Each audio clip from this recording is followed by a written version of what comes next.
To whom much power is given, much effort will be required.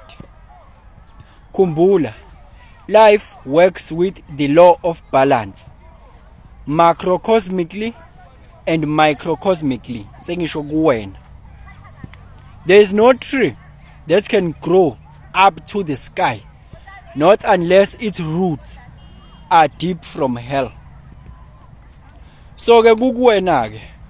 So when I choose ukuthi, do you want the benefit of exerting your force, of exercising your effort and willpower? Do you want those benefits? Or you are still comfortable of complaining and playing a victim mindset in your own life? Remember, faith will take you far, because faith is an enemy of fear. Uyasho laphana umbhali uNapoleon Hill ukuthi udevil uma interviewer usebenzisa ifear to conquer you, to ensnare you, to control you. Ngalesi sikhathi ubingelelo changes akasha uthi ngenzana noma yini noma inini noma kanjani kunoma ubani, ngoba impilo ayisiyona lento ocabanga ukuthi iyona. Possibilities are infinite in the universe. Your own consciousness is your own limitation.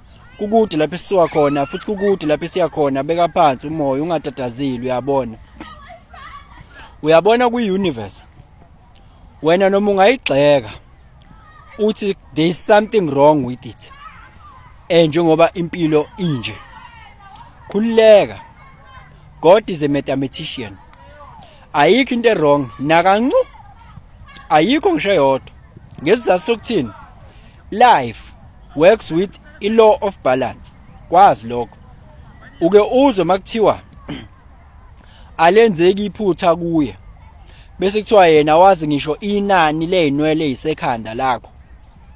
Lokho ke akukho literal, ku figurative and symbolical.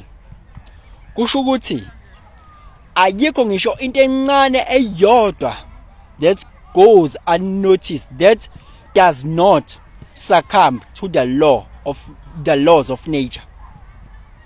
Ayikho ngisho encane, ngisho ukudropa, ukuwisa ipeni ngephutha, ngisho ukuqhuzuka, yonke into ngisho encane kangakanani will go under the scrutiny of the laws of nature. So ayikho ke ngisho into eyodwa la emhlabeni eyenzeka ngephutha. Kwazi lokho, life work with a law of balance. I-life, impilo, i-universe i-harmonious yona ngokwayo and balanced. Iqalaphi inkinga? I-discord ikuyena umuntu emqondweni wakhe ngqo. Yena akekho kwi-harmony. Yes, akekho in unison with the universe. Yabo? So makunjalo ke, you will suffer a great deal, because all of us are using the laws of nature, but it all depends ukuthi we are using them in your favor or against you. It's simple as that. But yona impilo is well balanced. Iphutha likumuntu uyabona kukuwena ukuthi ufuna ukubonana. Uma ufuna ukubona udevil uzombona. Uma ufuna ukubona uGod uzombona, ngoba zombili lezi zinto they are created by your mind. Ngoba vela akekho udevil, kodwa udevil ukhona, just like in reality, guys. We've always explained this, been always explaining this for quite some time. Just like in reality ukuthi yakhiwa umqondo wakho as you engage with it. Yabo? So ayikho into fixed, yonke yakho umqondo. So udevil naye ukhona as a potential, kodwa wena only if you engage with the devil, then devil will exist. So if you cease seeing devil, devil will vanish. If you create God, God will appear.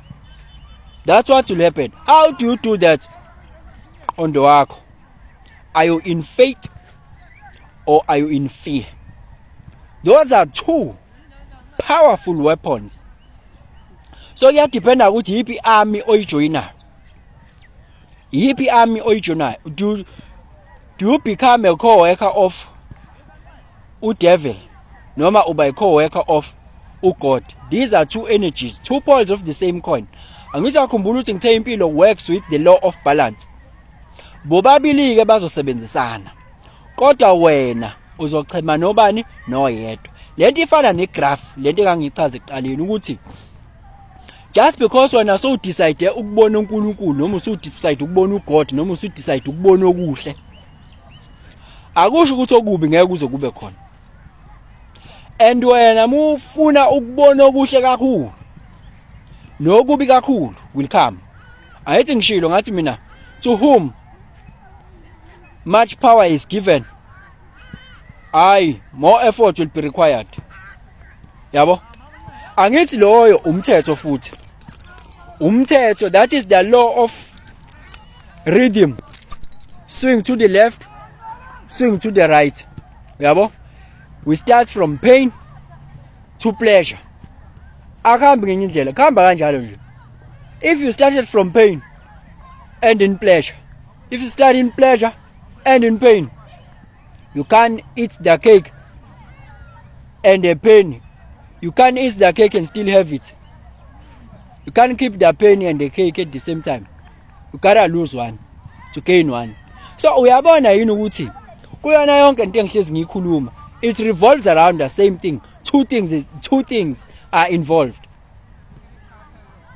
Kunalokhu kanye nalokhu.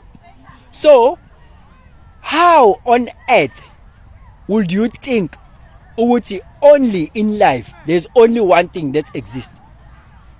How so? Because once you go hardships and calamities, you have to know ukuthi still that's not what only exists in this world. Because kunento kuthiwa a mental polarization, that is a mental alchemy. You are going to polarize yourself to the negative, to the positive pole, because hardships are happening. So you overcome fear with faith, and that's how you go up to the sky. But ke kuyadependa ke, shiyana ngama levels. Uma ngabe kuwukuthi wena udecide ukuthi ngepain obhekana nayo uzicindezele nawe udlala udevil, yes, uzicindezele, you will suppress yourself all the way down, because impilo ayisebenzi ngento eyodwa. Ukujabula kwakho ne pleasure yakho kuzoba still ukukhala kodwa okuncane.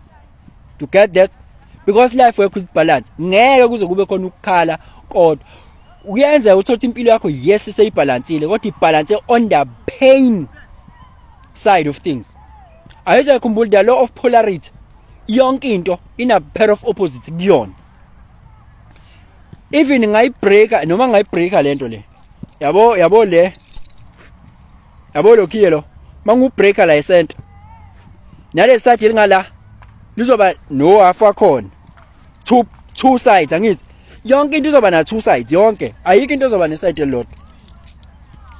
Yabo, two poles of the same coin. So even if ngakuthiwa your life ihamba kahle kakhulu, ihamba kahle kakhulu utebhu uthebelela, ayikho impilo enjalo. Ukukhala kwakho ke wena soke sekukujabula okuncane. Shuthi wena ipain yakho still isabalance ngakwi overall. Angazi nje uyayibeka kanjani because it's so fascinating. Overall wena yakho ipain kuba ukujabula okuncane ngoba nahlezi ukujabula okukhulu. Kodwa kulo omunye yena yenza kube ukuthi eyakhe ipleasure manje okwakho ukujabula ipain yakho wena ohlezi ujabula kakhulu. Thola ukuthi wena ipain yami ukujabula kuwena, njengokuthi nje mina ngiright ngihamba ngeemoto ezinkulu kodwa ukukhala kwami ukuhamba ngemoto engayithandi, mhlawumbe